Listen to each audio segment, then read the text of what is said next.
यह है अरंथी का राज्य, जहां पहाड़ों पर नीली बर्फ चमकती है और नदियां चांदनी की तरह बहती है। एक प्राचीन और जादुई दुनिया। इस राज्य में एक रहस्यमय जंगल है, डॉनफॉल फॉरेस्ट। इसके प्राचीन पेड़ रात में भी धुंधली रोशनी से चमकते हैं। जंगल के किनारे एक छोटा लड़का पृथ्वीराज रहता है। उसके दिल में हमेशा रोमांच और साहस की इच्छा धड़कती है। पृथ्वीराज अपने पिता, एक कुशल लकड़ी के कारीगर के साथ काम करता है, लेकिन उसका दिल संगीत, खासकर ढोल की तालों में बसता है।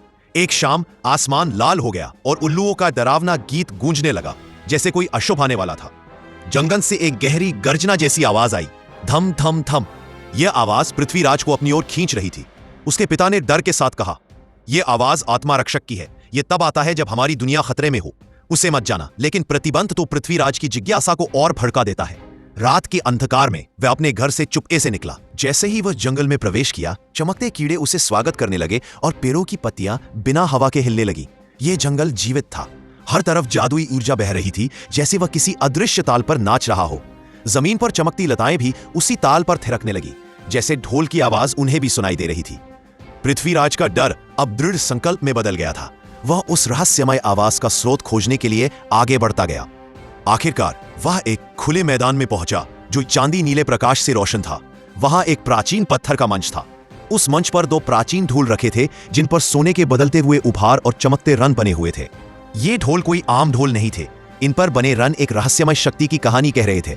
अचानक हवा में तरंगे उठी और पत्तियों, हवा और तारों के धुलकनों से एक विशालकाय दिव्य रूप बना। मैं कार्न हूं, ताल का रक्षक, उस आत्मा ने कहा, जिसी आवाज में हजारों ढोल एक साथ बज रहे थे। कार्न ने कहा, जंगल ने तुम्हें चुना है। तभी जमीन कांपने लगी, जैसे कोई विशाल शक्ति जाग रही हो। पेड़ों के पीछे से एक विशालकाय डरावनी परछाई निकली, जिसकी आंखें गलती लोहे की तरह जल रही थीं।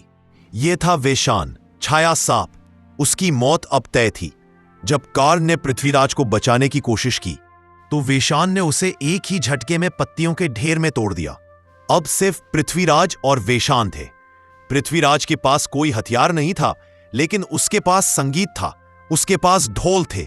उसने डर को दरकिनार करते हुए ढोल पर पूरी ताकत से वार किया। एक शक्तिशाली ऊर्जा की लहर निकली। सोने की ऊर्जा से बनी एक ढाल बन गई, जिसने वेशान के हमले को रोक दिया। यह ताल और अंधकार की लड़ाई। पृथ्वीराज ने तेजी से ढोल बजाना शुरू कर दिया। हर वार से निकलने वाली प्रकाश की लहरें वेशान को पीछे धकेल रही थी। जंगल भी पृथ्वीराज के साथ जुड़ गया। चमकती लताएं कोरों की तरह उठी और पक्षी ताल पर गाने लगे। लेकिन वेशान का अंधकार धुंध की तरह फैलता गया और जंगल की रोशनी को निगलने लगा। पृथ्वीराज की टांकें थक गईं। हार मानते हुए उसने कहा, मैं नहीं कर सकता, मेरी इतनी ताकत नहीं है। तभी उसे अपनी दादी की याद आई। संगीत ताकत के बारे में नहीं, सच्चाई के बारे में होता है। पृथ्वीराज ने खुद को संभाला और एक नई शुरुआत के लिए तैयार हो गया। उसने अपनी सांसों को धीमा किया। इस बार उसने जोरदार ताल नहीं, बल्कि एक मंद, शांत और शुद्ध लय बजाई। ढोल एक अद्भुत सफेद सोने की रोशनी से चमक उठे, जो हर अंधकार को दूर भगाने के लिए पर्याप्त थी।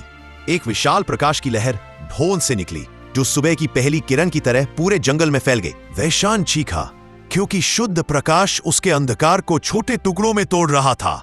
एक भयानक आवाज के साथ वेशान का रूप अरबों बुझते हुए अंगारों में टूट गया और हवा में खो गया। कार्न फिर से पत्तियों से बना, लेकिन इस बार गर्व से भरा हुआ। तुमने वह किया जो कोई योद्धा नहीं कर सका। पृथ्वीराज ढोल का रक्षक है। जब जब जंगल को उसकी जरूरत पड़ेगी, वह लौट आएगा। सालों बाद भी जब भी हवा चलती, डॉनफॉल फॉरेस्ट के पेड़ एक नाम फुसफुसाते, पृथ्वीराज।